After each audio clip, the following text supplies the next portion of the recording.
Hello and welcome back to JankTech. It's my series on Star Wars Unlimited, but none of that crunchy PQ, GC, sector, blah, blah, blah. No. We are doing janky stuff. We're doing off meta. We're doing Twin Suns, hopefully trilogy before we know it, all kinds of great things. Before I get it started, I just wanted to thank y'all for hanging out with me. I know it's been a while and I am so happy to be doing stuff again here on the channel. And as you can see here, Boba Fett's going to ask y'all to please like and subscribe. It really feels good to see so many people supporting this channel and seeing like my videos continuing to get views. I love it.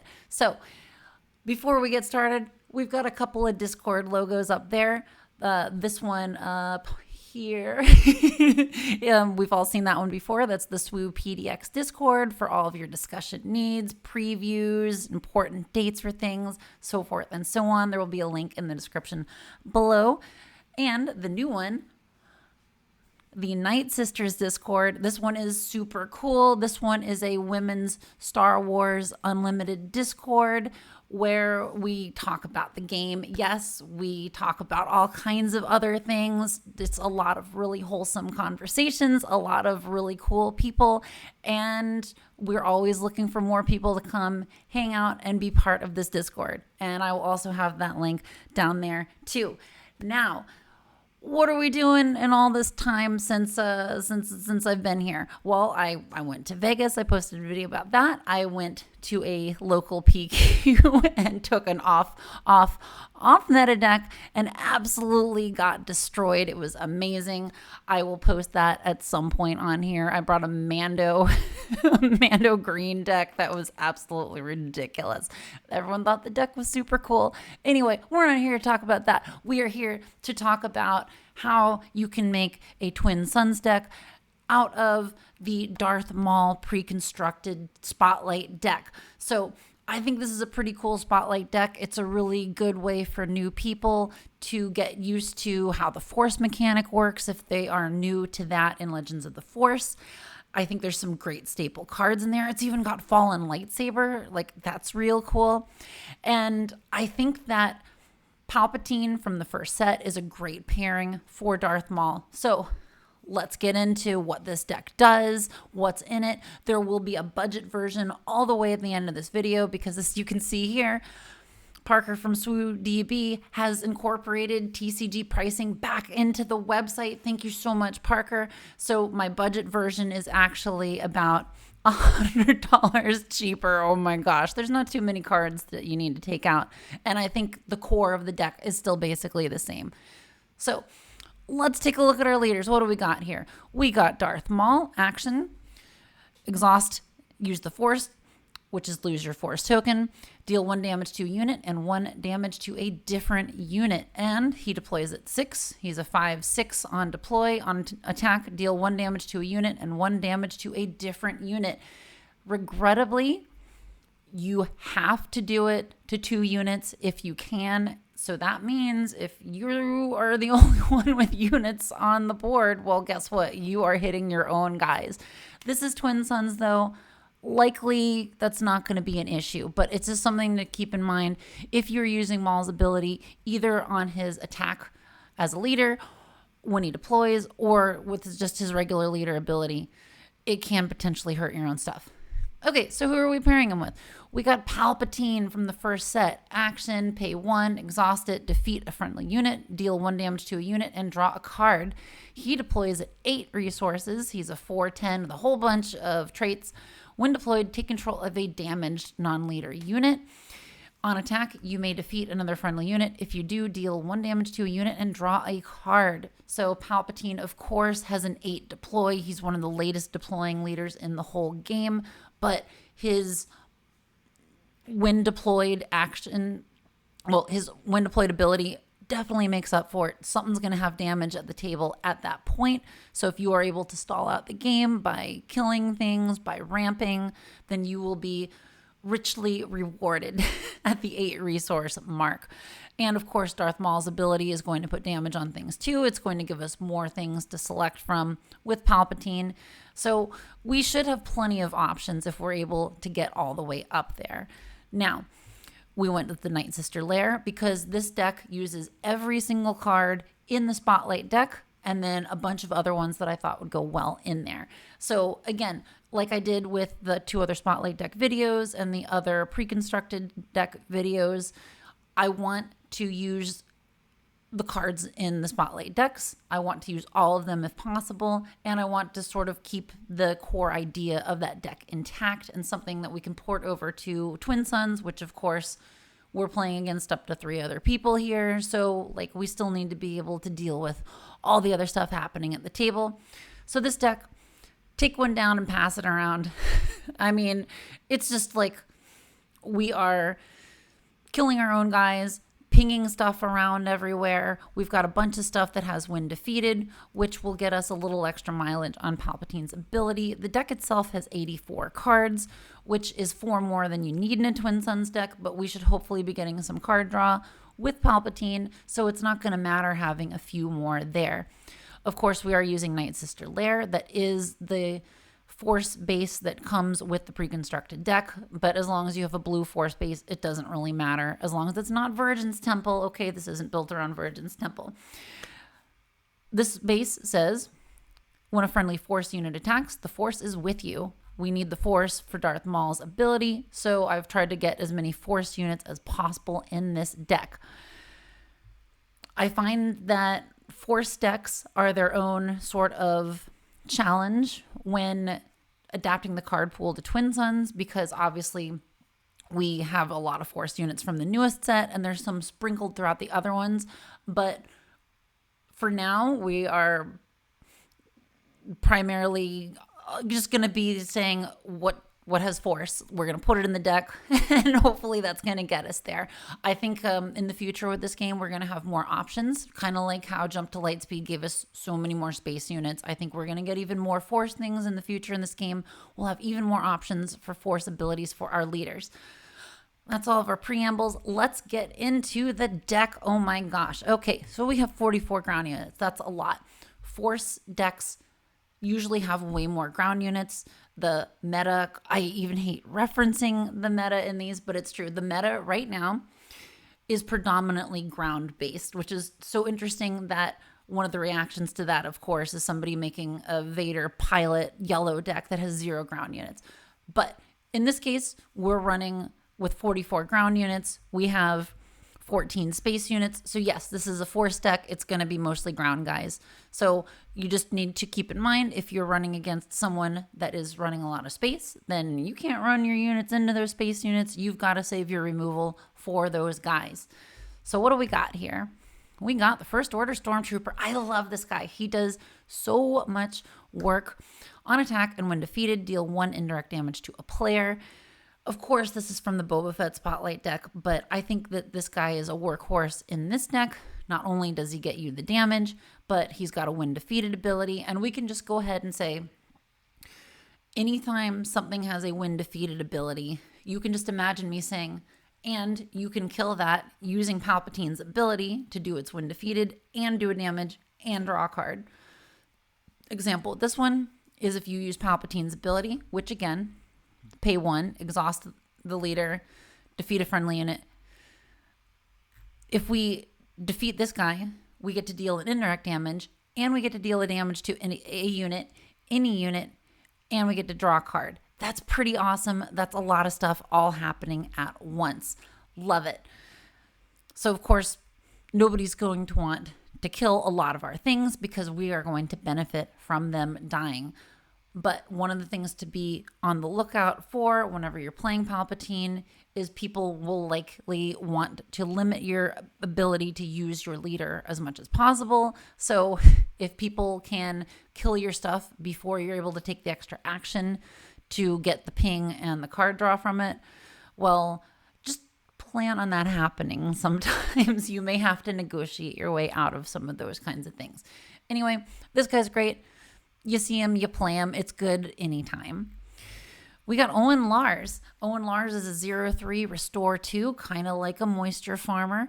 But when defeated, search the top 3 cards of your deck for a force unit, reveal it, and draw it. This is great. So he restores. He doesn't do any damage. But Again, he's another guy with, for a 1 cost, a 3 size butt is pretty good. He can just hang out on the table and no one's going to want to kill it. So you can kill it at your leisure in order to get those force units to get your Darth Maul ping engine working. And of course, you can always throw Darth Maul's lightsaber on him. Am I remembering this right? Can you put Darth Maul's lightsaber on a regular dude? Yeah, you can put Darth Maul's lightsaber on a non-vehicle. So yeah, Owen is totally fine swinging with that. Vanguard Infantry, a classic Palpatine card. 1/2, when defeated, you may give an experience token to a unit. Feels pretty good getting that experience on something, getting a card, getting a ping. It's all good. It's like a great little 1 cost. Is a great first turn play in this deck. Witch of the Mist, I believe this is in the preconstructed deck. It's a 1/3 with hidden. So hidden is a new keyword in this set, which is pretty cool. It keeps guys from getting run into by other units. Of course, regular removal still works on hidden units, but it's still kind of a nice assurance, especially in Twin Suns, that it's a lot more likely to stay in play the turn that it comes out. So Witch of the Mist is great because it's a force, so you can get your Night Sister lair force is with you. You can put stuff like the Sith Holocron or a constructed lightsaber on it, and it gets big. I'm pretty sure this card was actually used in the Galactic winning deck. Okay, I promise I'm not going to talk anymore about Galactics. Okay. All right, Acolyte of the Beyond. This is in the precon. I think it works really great in this deck too. 2/3 on attack, and when defeated, the force is with you. So Acolyte of the Beyond is not a force unit, but it gives you the force. Probably that little bobble our guys our guys holding up there. This does mean that a lot of things that specifically reference force units can't be used with Acolyte of the Beyond, but it does get you all kinds of other things. You can even attack with it. Use Maul's ability to ping something. Use Palpatine to kill it, to deal the damage, to draw a card, get the force again. And then you'll have the force ready for Maul next turn, ready for one of your other units that needs it. I think this is a great card in this deck. Love some of this new design stuff in this game. Admiral Mahdi, a classic. When defeated, you may ready a villain unit. Got a lot of villain units here. Of course, he's great to save until your leaders come out. You don't really want to play Mahdi turn 1, but later on, nobody wants to have to deal with him, especially if you've got a leader that has like a big old upgrade on it or is threatening in some other way. Just Mahdi in any villain deck is fantastic, but with a leader that has an ability that can kill him whenever you want, as long as you have the resource, it's extra good. Desperate Commando, 2/2, when defeated, you may give a unit -1/-1 for this phase, so you can kill it with Palpatine's ability to ping something, and then when this guy is defeated, then you can give that same something a -1/-1, so you get a little extra juice for the squeeze there. I think it's a pretty good Palpatine card. I wish it was a little bit more synergistic with the other stuff, but I do like that it is a blue card that you can play in your first turn, and it will still threaten other units until you can get your force engine going. HK-47. This card shot up to like $15 so fast. I love HK-47. I love the flavor. I love that he's a 2/4. Like, it's a pretty good butt for a turn 1 play. When an enemy unit is defeated, deal 1 damage to its controller's base. It's not the most synergistic card with these abilities of your leaders. We are trying to kill things, but it's Twin Suns. Stuff's going to be dying. HK-47 is likely going to get killed super fast because nobody is going to want you to get all of that extra damage on people's bases when other people kill other people's things. It's just like, there's no way it's going to live, but I think it's a really fun card to encourage fun interactions on the table. And like, come on, it's a droid. Y'all know I love droids. He's staying in there. Infused Brawler. I love the Infused Brawler. It's a 2/2. When played, you may use the Force. If you do, give 2 experience tokens to this unit. So you can get a 4/4 for 2 as long as you have the Force. Only problem is when it completes an attack, you defeat an experience token on it. So it will eventually end up back as a 2/2 again if it ends up living. But you know what? You can just kill it with Palpatine's ability after you've used it up, gotten a swing or two, and then, okay, fine, get out of here, dude. We're just going to throw you at the other players. Infused Brawler, so great. Another one of those cards that I think is really interesting to include in decks that they put in the pre-constructed. And talk about another cool card in the precon, Karis, 2/4. She's got a big butt for a turn 1 play. When defeated, you may use the Force. If you do, give a unit -2/-2 for this phase. So Karis is kind of like a desperate commando that just sucks way more. Of course, in a non-Twin Suns format, her being unique matters a little bit more in terms of, oh, well, yeah, you can't put out 2 of them at once, even though, you know, you can use one to defeat the other and all that fun stuff. It's like, nah. I think Karis is just like a straight up better version of Desperate Commando for a Force deck. But you know what? We can run them both. So we're gonna. It just is an easier way of killing stuff. And plus, she can take a good amount of punishment before she dies. She gets you the Force. It's just so many great things. Kylo Ren, I know your story. This is the brooding Kylo Ren. So he's a 2/3 with Overwhelm. So of course, this is meant for him to have an upgrade on him. Although honestly, I think people just like using Kylo as a first turn Force unit that you can stick in any villain deck because he's just villainous in his aspects. But, you know, if you are able to get an upgrade on him and you have the Force, you can use that to draw a card. So I'd say that's like a nice bonus with Kylo, but mostly you're just going to be like, okay, I get him out, I get the Force. Boom, boom, boom, that's fine. Anything else is just gravy with Kylo. We do have a few upgrades in here, so there is a chance that you will get some of that extra Kylo goodness, though. Night Sister Warrior. Night Sisters! It's a 2/2 when defeated, draw a card. It's also a Force. It's a great card in the pre-constructed deck to enable any Force using out of your leader, out of your other units. It looks cool. Oh my gosh, if y'all have seen the hyperspace version of this card, it is just jaw-dropping. It is a beautiful piece of artwork. I love the Night Sister Warrior. Again, like, you want her to die to get that sweet card, but if you can defeat her with Palpatine, you get 2 cards for 1. It is such a deal. Oh my god, love it.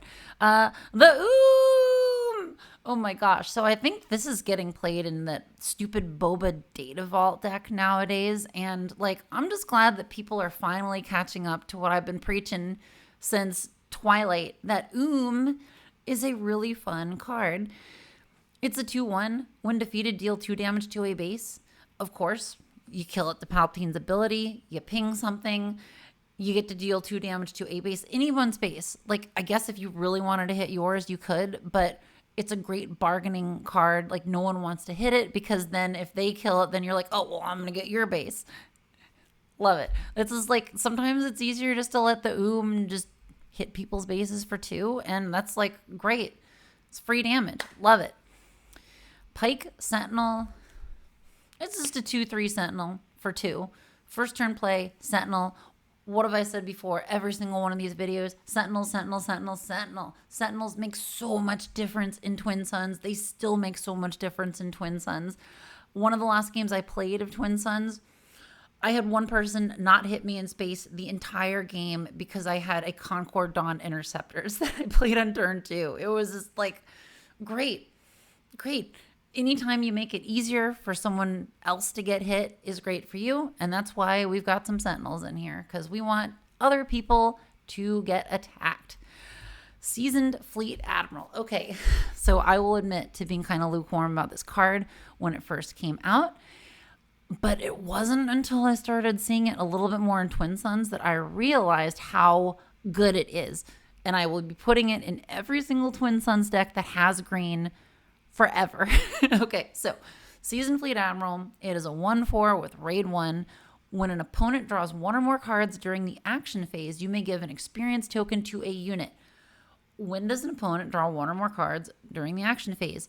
When somebody takes the plan token. So as long as you manipulate your way into never taking the plan token, you will always be able to get an experience for free on something with the Seasoned Fleet Admiral. It can give an experience to itself. It can give an experience to leaders. It can give an experience to other people's stuff. If you want some bargaining fodder, It's awesome. It's just like you can't get much better in this format for a turn one play than Seasoned Fleet Admiral. And people will see it and they'll be like, what is this card? Nobody uses this card. Nobody uses this card in Constructed. I use it in my Morgan Elsbeth deck, but that's a story for a different day. This is a card that flies under the radar, and it can get big and stupid if nobody pays attention to it, and it can get your other guys getting big and stupid. I love it so much. Just give it a try. You will love it. Seasoned Fleet Admiral, it is like it is a Michelin 2-star taste right there. Okay, Secretive Sage. It's a 2/2 shielded force unit. Again, it doesn't directly impact our leaders too much other than it's just a pain in the butt to remove because it's a first turn shielded unit, which also essentially guarantees you can get the force turn 2 by attacking with it, because who's going to waste a Power of the Dark Side on a 2/2? Okay, it's like in this format, that's your only Power of the Dark Side. You're going to save that for something better, okay? Secretive Sage is going to get you the force and start helping you sprinkle the damage around.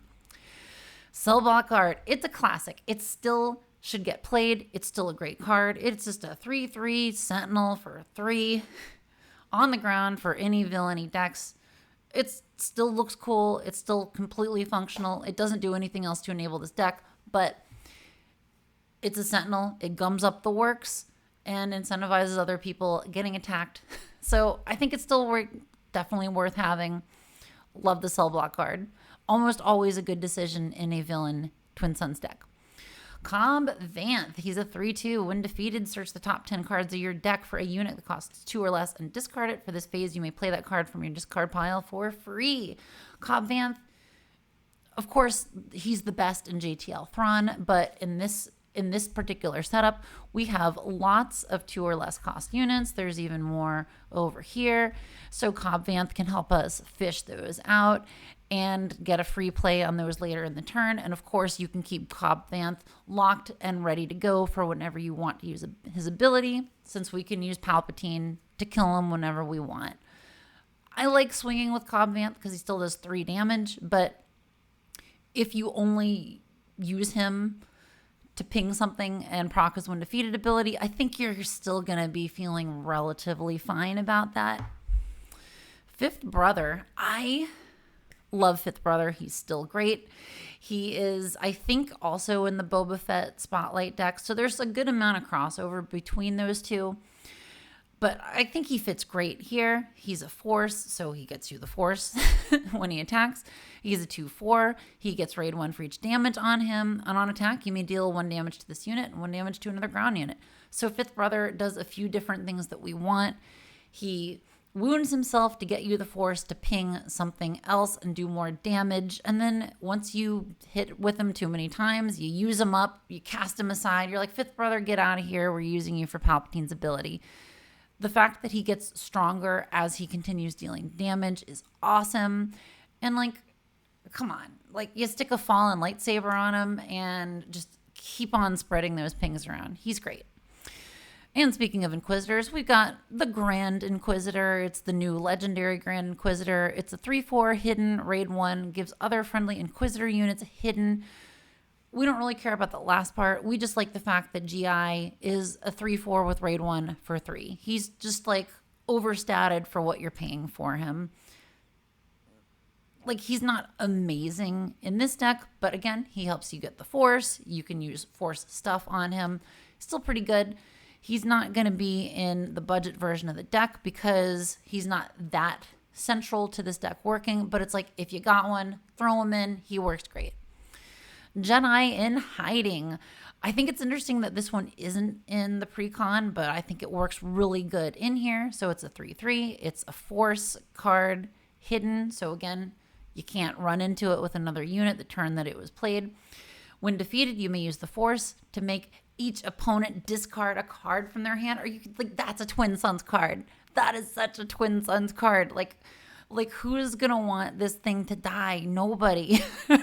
And because it's hidden, the chances of you keeping him alive until you're able to make sure you have the force to defeat him at the right time to make everyone else's life slightly more unbearable is just it's a little bit higher. It's great. I think this is a fantastic card in this deck. I just love springing little things like this on other players. Heck yeah. Marin Alone with the Dead. Oh, we got a creepy Night Sister here. 2/5. For 3, on attack, you may discard a card from your hand. If you do, deal 2 damage to a unit, any kind of unit. Also, she's a force unit, so you get to do that cool thing. You get to get the force when she attacks.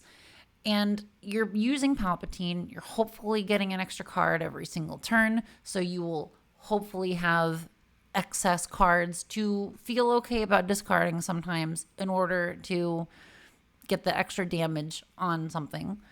I like Marin a lot. I would love to use her in a more focused fashion, but I've just like never built around her. But I think in this context, she's great. Ogdo Bogdo. Look at this big chonkas. It's a 5/5 for 3. Can't attack unless it's damaged. When it attacks and defeats a unit, heal 2 damage from it. So obviously, they're little like, okay, all right. They want you to use Maul to put a damage on it if for some reason it doesn't have damage on it from something else. So then you can enable its attack. And then in theory, it keeps attacking things and then healing and then attacking. Like I think it's cool. I haven't tried putting Ogdo Bogdo in anything other than playing it in the precon, but I like the idea behind it. I think running it in here is cool. It's too bad it doesn't give you the force too, but come on, like a 5/5 for 3 with a downside, like that's great. That's just great. Phase 3 Dark Trooper, classic 3/3 Sentinel for 3 and gets experience when something hits it and it survives. It's just awesome. Again, it doesn't really directly enable anything else in the deck, but it's a Sentinel. It gums up the works, and it's another one of those nobody's going to want to even put non-lethal damage on it because they don't want it to get bigger. So yeah, love the Phase 3 Dark Trooper. And with any of your Sentinels, remember, they get hit a couple times, you're just like, okay, I guess we should just kill it to Palp's ability. Then you're getting your money's worth out of your stuff. Sith Trooper. Okay, Sith Trooper is cool. It's a 3/3 for 3. On attack, it gets +1/+0 for this attack for each damaged unit the defending player controls. Well, guess what? We can use Maul to put a damage on 2 different units. We can swing with this for like 5. I think that's pretty awesome. I wish that you could get it just kind of all the time, but it's less busted that it's only on attack. And for a common from JTL, I feel like this is pretty good. When you're in a situation where you're able to spread damage around the board, I think the Sith Troopers can potentially be pretty threatening, especially because someone might just have 1 damage. And then they're like, oh, that's not so bad, and swing at something else. And then you hit 2 more things with Maul's ability, and then, oh my gosh, Sith Troopers hitting for 6. Oh my goodness. Super Laser Technician. Okay, like you're running Palp, you gotta have ramp. There's not too many options in Twin Suns yet. I look forward to the day where this game has more consistent ramp in this format. But I mean, like, I guess that's kind of where we are in the game now. And every time we get new ramp, I will celebrate it. But Super Laser Technician is great. It's always going to be great. It's a 2/1 that when defeated, you may put it into play as a resource and ready it. So you're not even losing a resource if you're using Palpatine's ability to kill it and ping something and draw a card and get a resource. If you see Super Laser Technician in your opening hand, you keep it. Like any of the ramp cards, you want those as soon as humanly possible in this deck. So whatever you can do to continue to kill your own guys, to go through your deck with Palpatine to try to get those ramp cards, do it, do it, do it, do it, do it. Oh, sure. Oh my gosh. This card, dude. 3/5 Sentinel. When this unit is attacked, you may use the Force. If you do, the attacker gets -2/-0 for this attack. He is just unstoppable.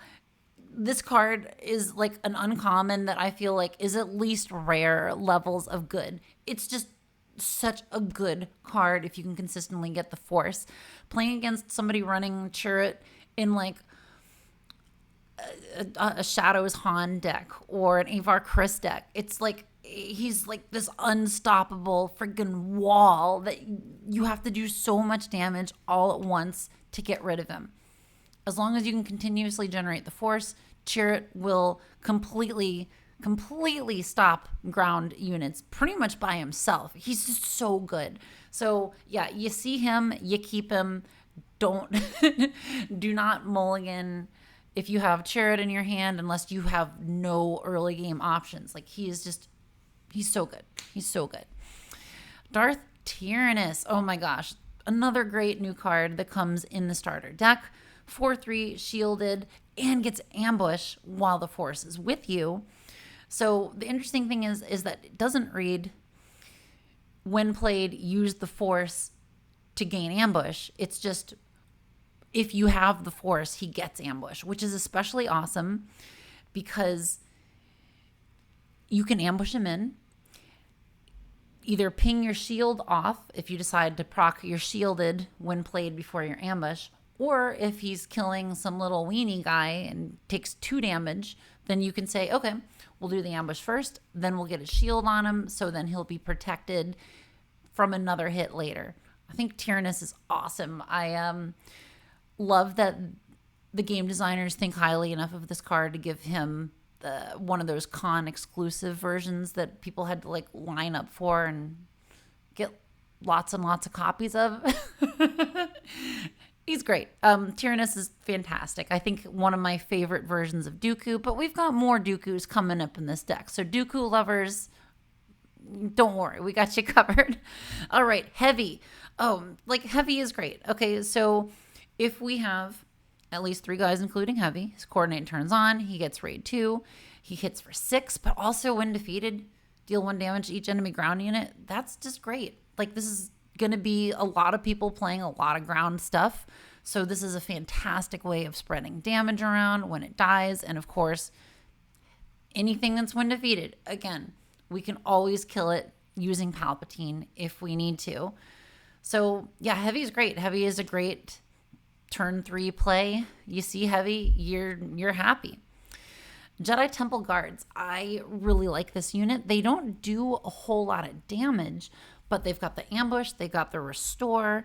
They will immediately give you the force when you bring them out on 4 resources, and they can take a decent amount of punishment. So if you're in one of those situations where you need to use Maul's ability, well, you can attack. You can bring out the Jedi Temple Guards, attack with them, do some damage to something, and then finish it off with Maul immediately afterwards.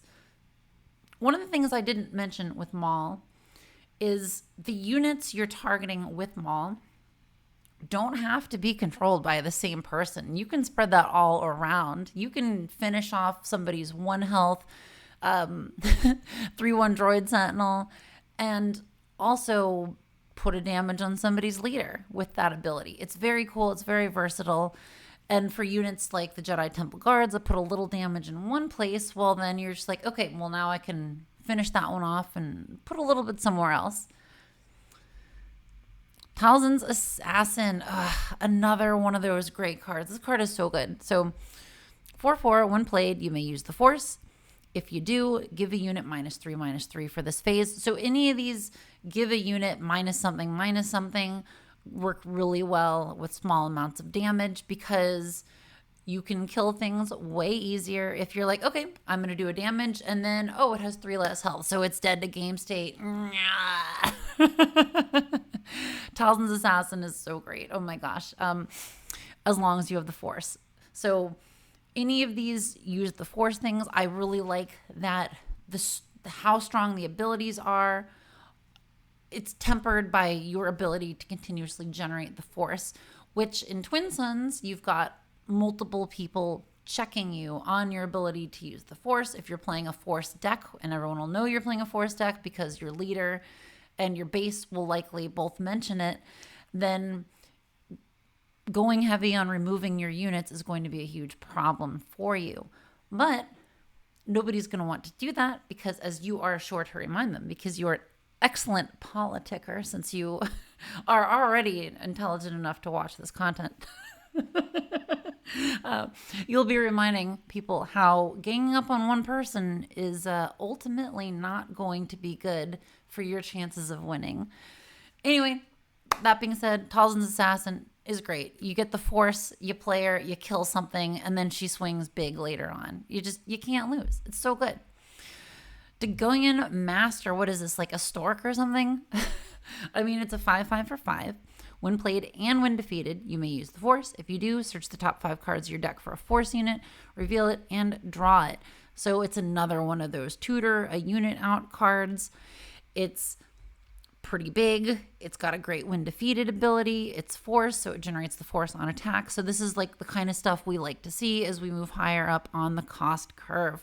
And you can see in this deck, we've got a fair amount of things that are in the upper bit of the cost curve. I mean, like, not a huge amount, but it's just, we want to keep in mind that the early game, we are spreading damage around a lot and trying our best to get to this late game where we can start playing these big, impactful units and then stealing somebody's stuff and then running over them with it.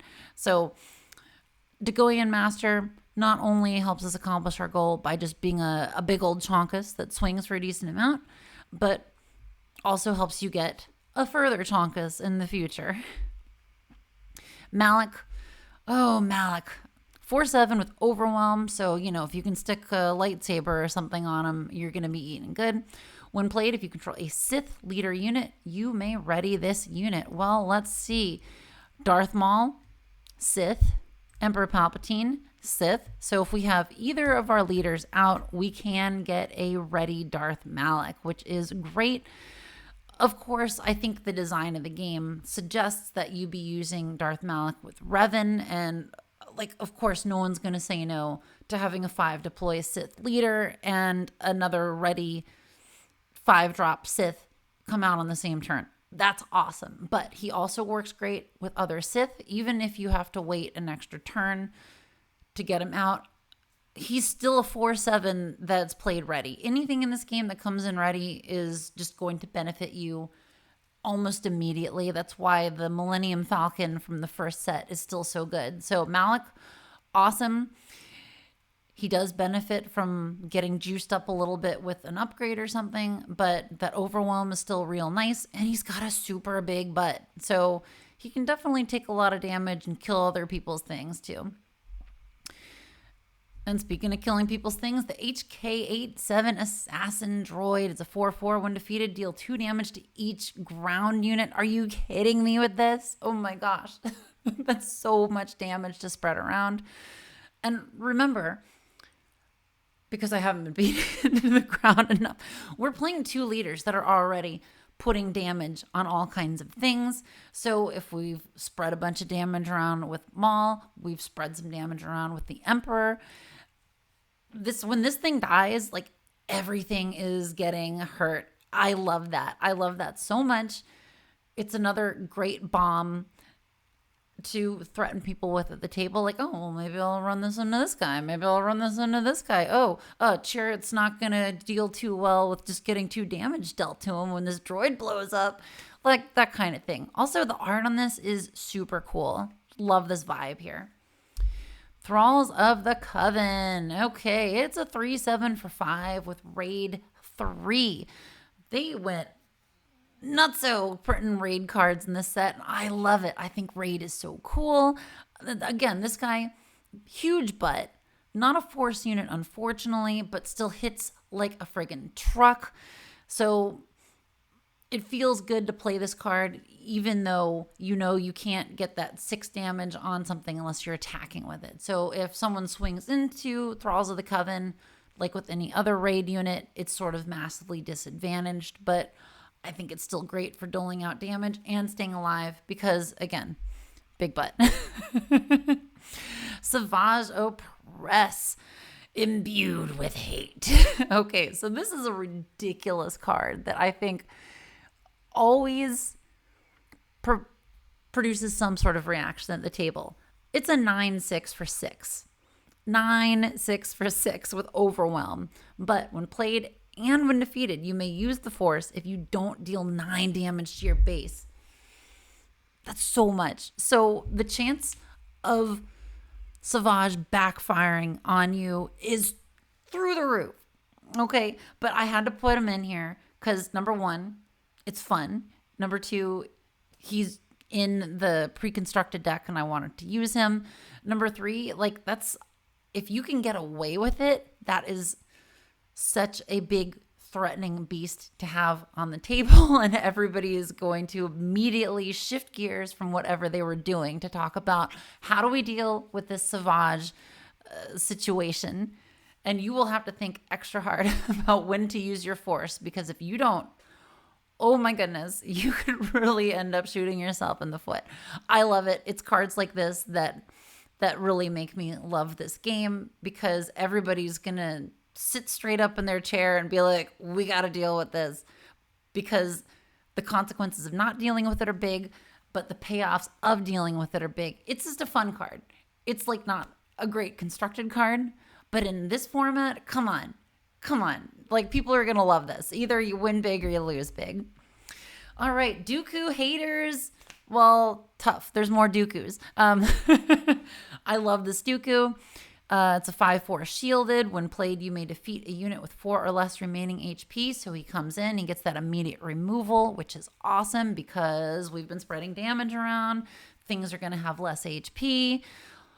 This also works great with cards like like Karis, for example, who gives something essentially 2 less HP, with the Desperate Commando, who gives something essentially 1 less HP. So you can debuff something with one of those guys, and then you can bring out Dooku and just kill it.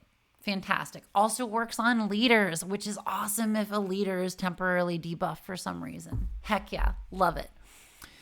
Of course, you got to have Vader in here. Come on, like, we're running green. We're running villain. Vader's still great. He's even better here because he's a force unit with ambush, so he gets you the force when you play him. And then, of course, his amazing, great ability to search 10 cards for any number of villain units with a combined cost of 3 or less and play them for free. So, yeah, you want Vader in your top end. Vader's fantastic. And speaking of ambush force units in your top end, we got Maul. He's a 7/6 with ambush and overwhelm. His underworld ability doesn't really matter here. I don't think there's too much underworld stuff in this deck.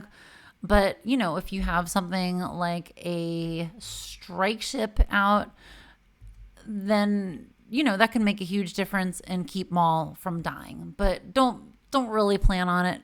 He's not here for his underworldness. He's just here to kick some butts, do a whole lot of damage, generate the force.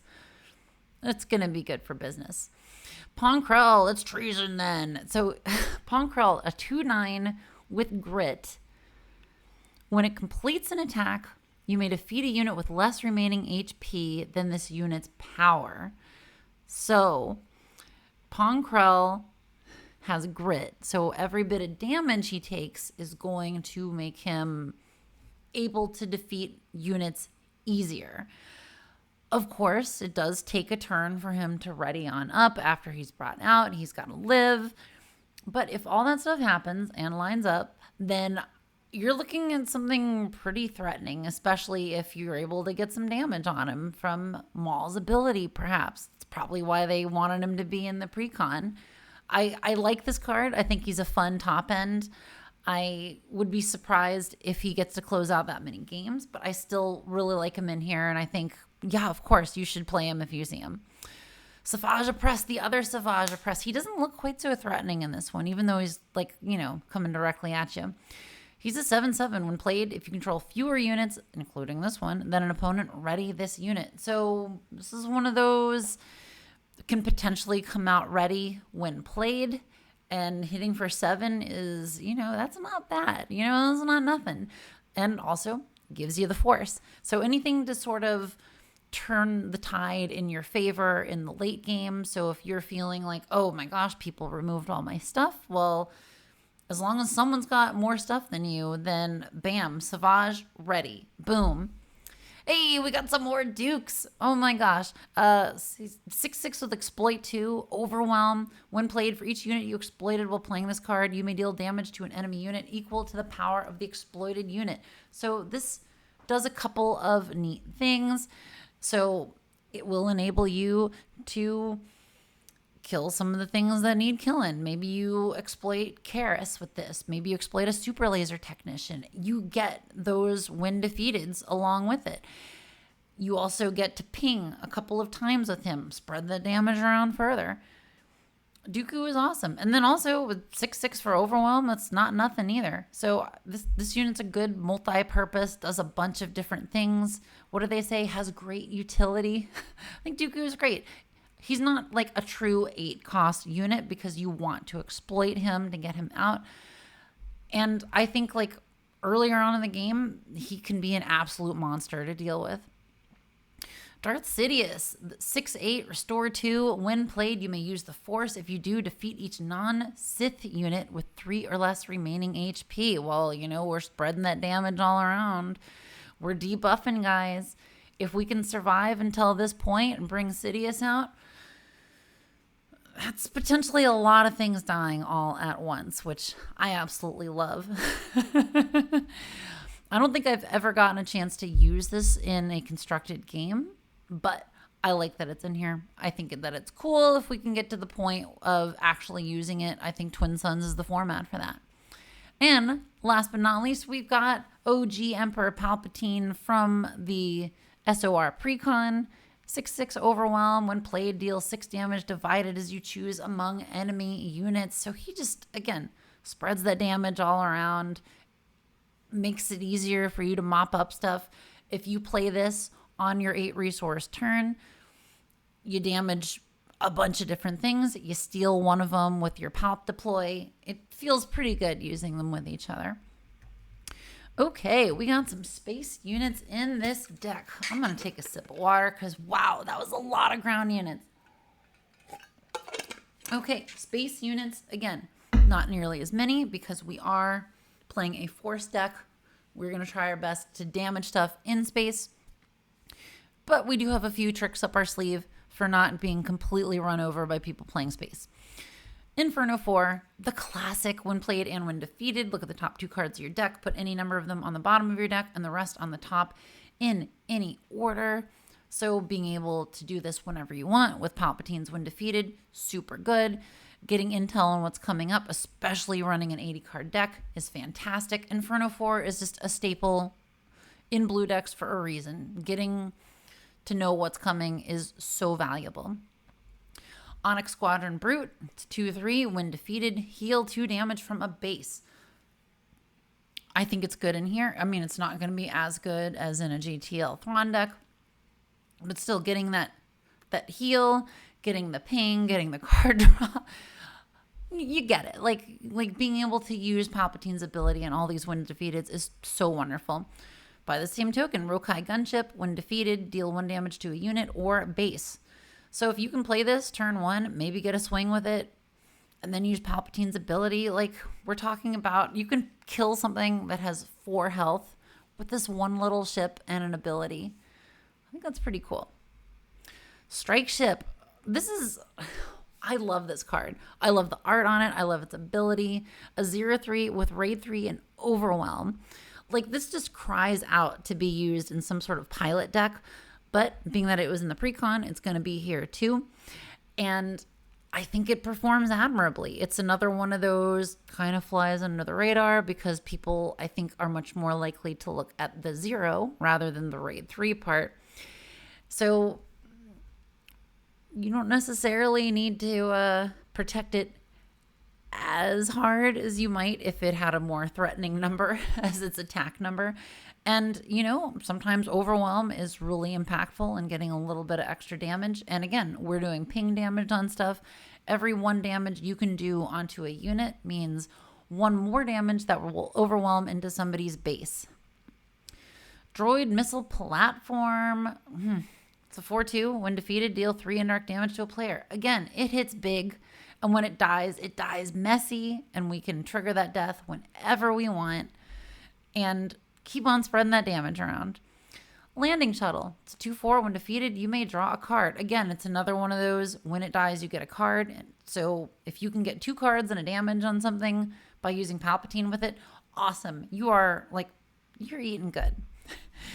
Supremacy Tie SF. I've been waiting for so long for a card like this to get printed in this game. It's just a 3/3 Sentinel for 3. It's got a decent size, but it's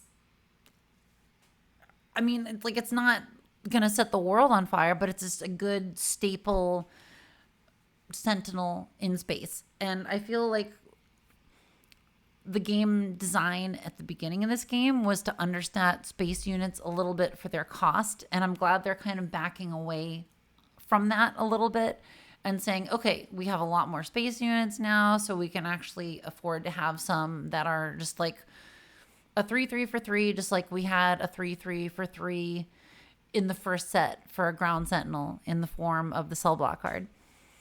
It's great. It's another gunk stuff up in space people don't want to swing into a kind of card. TIE Dagger Vanguard. This is one of my favorite cards from JTL. I mean, it's got a super, super awesome piece of artwork. And also, the when played, you may deal 2 damage to a damaged unit. Well, guess what? You're spreading damage all around, buddy. You're going to be able to deal some damage with the TIE Dagger Vanguard. Love it. The Scimitar. Love the Scimitar. So it's a 3/4, but when it's damaged, it gets +3/+0. So if you absolutely need to damage it, you can put a damage on there with Maul at the same time as you're damaging something else. And also, it reminds me of a song by this old band, Floor, from many, many years ago. So if we got any other Floor lovers in here, then y'all know what I mean. Wait, was Scimitar a Floor song or was it a Torch song? I think it was a Floor song. Let me know in the comments if we've got anybody that enjoys that garbage. It's not garbage. It's awesome. Okay, Shuttle ST-149. Y'all know I love this card. It's a 3/4 shielded. When played and when defeated, you may take control of a token upgrade on a unit and attach it to a different eligible unit. So that at minimum means you can have a shield come from this onto likely one of your things. But in Twin Suns, there could be experience or shields on somebody else's unit. So this can just say, yoink, I'm taking that, and just make your guys a little bit better. And of course, since it's got that sweet, sweet when defeated, we get to do it again because of Palpatine. Resupply Carrier. It's just a ramp card. 4/5. When played, you may put the top card of your deck into play as a resource. Again, there's not too many cards that we can use to ramp in this game, so we take every one of them we can to get to our 8 to play with Palpatine. This one's no exception.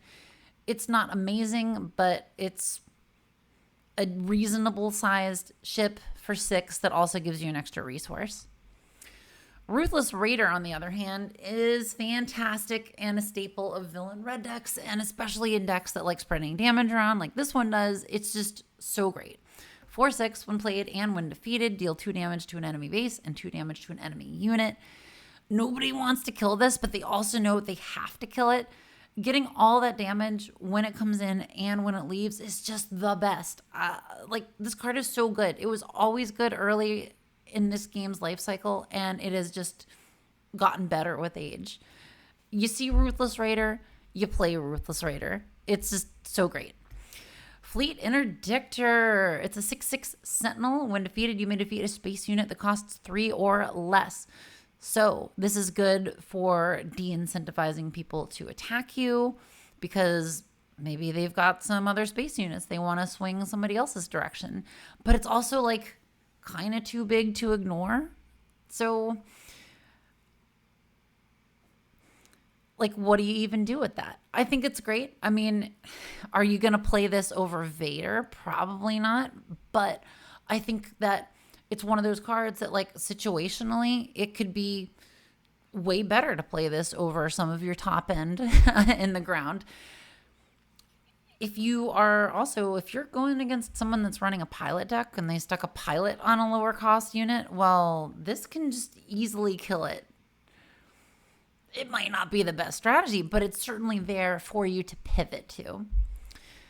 Okay, and we got the Devastator.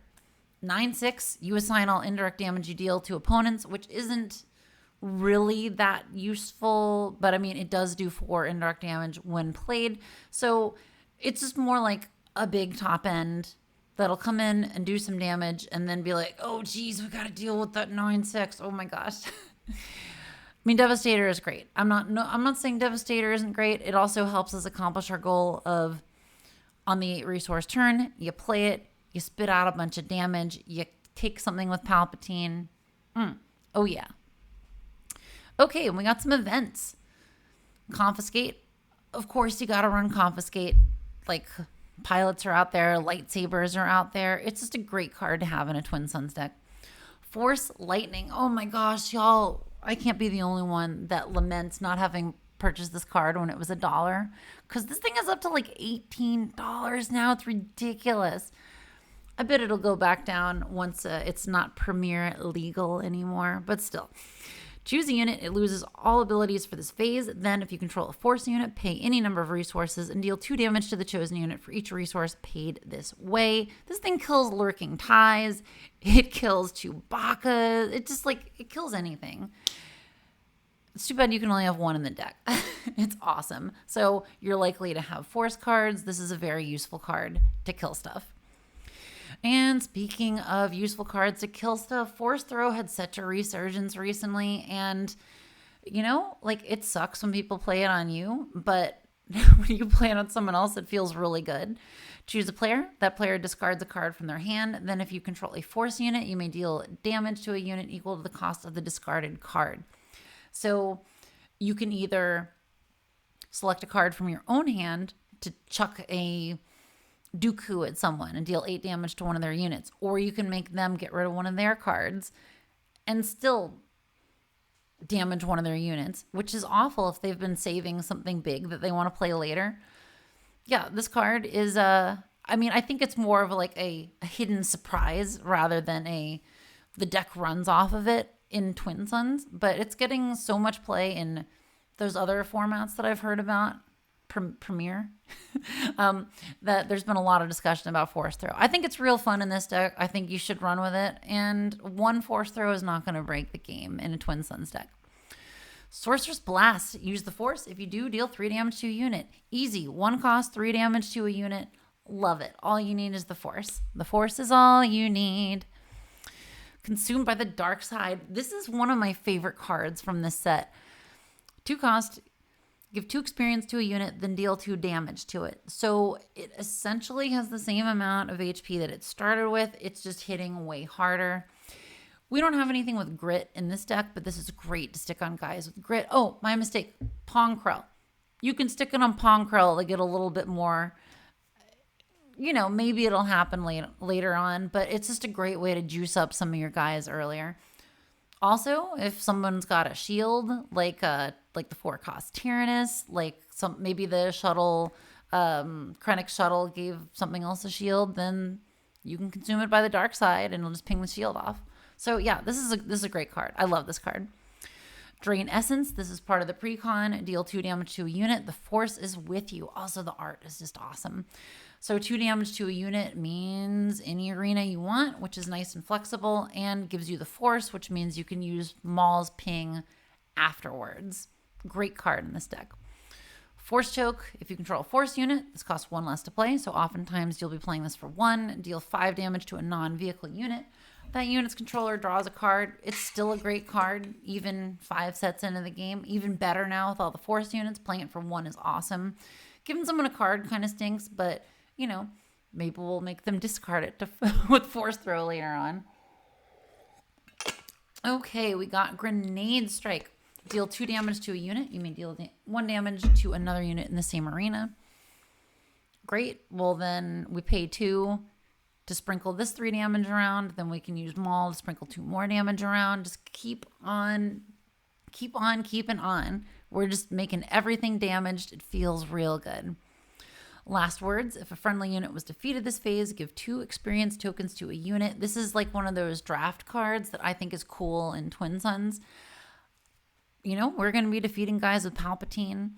And sure, I'll take 2 experience on a guy. That sounds awesome. Disruptive Burst. Give each enemy unit -1/-1 for this phase. I love how impactful this card is in Twin Suns, even without a bunch of pinging. But when you're factoring in that everything is going to have small amounts of damage on it, then Disruptive Burst gets even better. It makes it much more likely that we can start pitting people against each other and being like, oh, that one unit that maybe didn't look as killable, now it's within killing range. This is fantastic. That, like, if someone else is playing a Chariot, then, well, he's much more killable too now. Merciless Contest. Each player chooses a non-leader unit they control. Defeat those units. This is, again, just spreading that love around. If we can't kill them with pings, we can just all kill some sort of little buddy. This is great too if you are playing against like some massive weenie deck and you've managed to spread a bunch of damage around there. You can try to kill their weenies, their little token guys, the TIE fighters, whatever. Use Maul's ability, finish everything off, try to leave the bigger, beefier units to get taken out by Merciless Contest.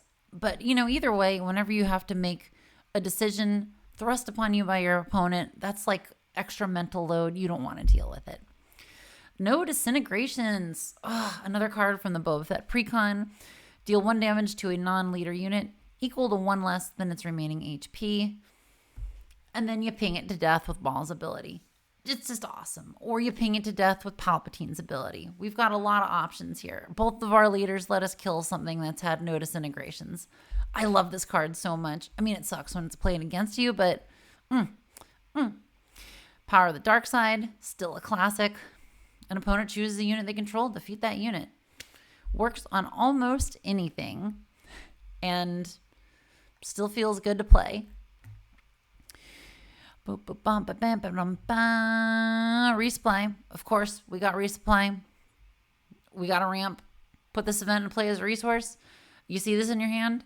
You keep it, you play it. Like, it's just anything that helps get you to that flip Emperor Palpatine later on in the game. You want that. Death Field. Deal 2 damage to each non-vehicle enemy unit. If you control a force unit, draw a card. I mean, this is a no-brainer. This is another one of those Twin Suns cards that were like, oh my gosh, we have to play this in this deck because it gives you card draw too in the likely event you have a force unit and just damages everything except for vehicles. And remember, there's not as much vehicle play going on because everyone's like, ooh, there's all these new force cards and I got to use them. Well, Death Field, baby. Shatterpoint. Choose 1, defeat a non-leader unit with 3 or less remaining HP, or use the force to defeat a non-leader unit. So I really like this card in this deck because you might be able to ping something down in order to just use it without using the force. But if you really have to in a pinch, you can kill almost anything with Shatterpoint. So yeah, it's a really good, prepares you for a lot of different things sort of card. Fantastic. Also, it's got Mace on there, and y'all know I love Mace. Okay, we're gonna see some more Mace from me at some point. Time of Crisis. This is another one of those. I don't think it's good in any other format but this one. Each player chooses a unit they control. Deal 3 damage to each unit not chosen this way. So boom, everything gets damaged. It's only 4 resources. Yeah, it's gonna hurt your guys too, but whatever. I think it's gonna provoke some really fun table talk. Some like, oh, well, now we gotta pick on you kind of deal. Love it. And speaking of spreading damage, Overwhelming Barrage. Give a friendly unit +2/+2 for this phase. Then it deals damage equal to its power divided as you choose among any number of other units. You put this on a big old Chonkus with grit. You put this on, I don't know, Savage. Deal 11 damage to everything. Ooh, love it. I mean, of course, Overwhelming Barrage goes best on something with Overwhelm. But, as long as it's got a decent amount of power, you're still going to kill a lot of stuff. And then use Maul's ability to deal even more damage. And Palpatine's Return. Come on, we gotta have Palpatine's Return. We got lots of Force units. So this one, for 6, play a unit from your discard pile. It costs 6 less. If it's a Force unit, it costs 8 less instead. So you can potentially get a 2 discount on a Force unit. So if you happened to force throw one of your big Force units earlier to kill something, then you can Palp's Return it later on in the game, which feels really good to pay 6 resources for, I don't know, Darth Sidious the Phantom Menace and really stick it to all the non-Sith on the board. Okay, and we got a few upgrades. Got the Sith Holocron. It's got to go on a Force unit. Gives it +1/+1. Attached unit gains on attack. You may deal 2 damage to a friendly unit. If you do, this unit gets +2/+0 for this attack.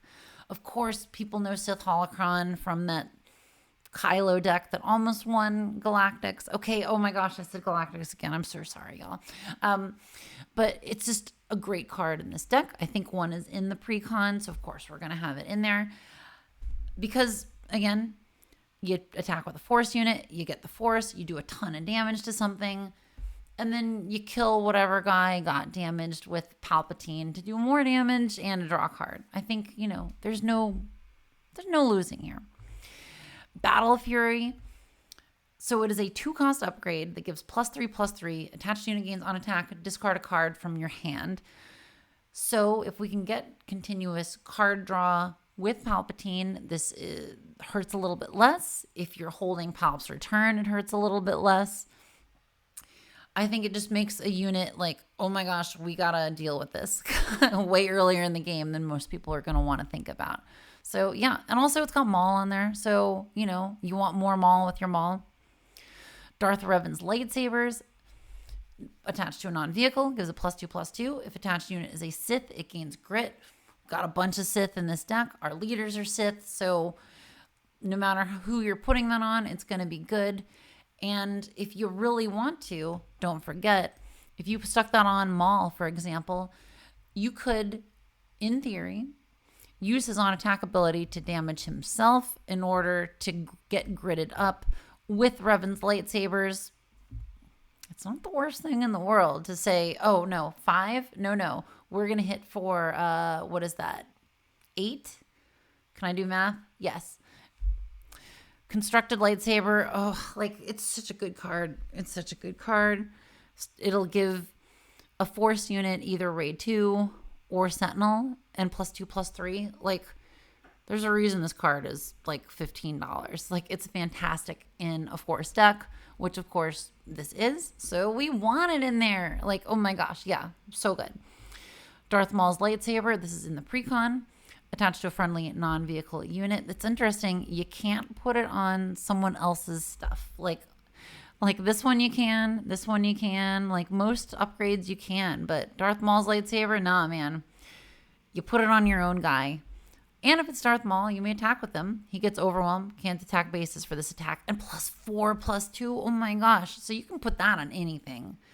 Any of your guys can get a +4/+2, which is just so much extra damage. I love it. Fallen lightsaber. I love that the precon has this. This was a card that I feel like early on in this game was probably worth a decent amount for a rare. But nowadays is it's great that you can just get one in this preconstructed deck. Attached to a non-vehicle unit. If attached unit is a Force unit, it gains on attack. Deal 1 damage to each ground unit the defending player controls and gives +3/+3. So good.